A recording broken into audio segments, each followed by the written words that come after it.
யாருக்கிட்ட புடிங்க சாப்பிடலாம்? அஜய் நல்லா இருக்கியா? எனக்கு என்ன நல்லா இருக்கேன்டா. அப்ப நான் ஆளுக்கு ஒரு ஜூஸ் சொல்லலாம். நல்லா இருக்கு சொன்னது ஒரு குத்தமாடா. இங்க எல்லாருக்கும் நான் ஜூஸ் வாங்கி தரேன். நான் சொல்றது ஒன்று செய்யணும். ஒண்ணுன்னா ஒண்ணு, நான் 3 செய்வேன். நான் செய்யணும் சொல்லு. ஒன்னே இல்லை, சின்ன விஷயம் தான். அது வரைக்கும் சென்ட் பாட்டில். சென்ட் பாட்டிலா? அதோட பேரை சொல்லி அது வாங்கிட்டு வா. அவ்வளவுதானே?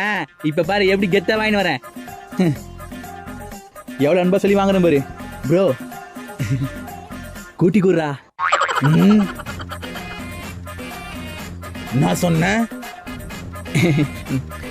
கூட்டி கூடுறா. எதுக்கு நினைச்சா? யார பார்த்து கூட்டி கூடுறான்ற? சாவச்சிரும் உன்ன. எங்கடா போனாங்க இவங்க? டேய் என்னடா சென்ட் கேட்டா அடிடா.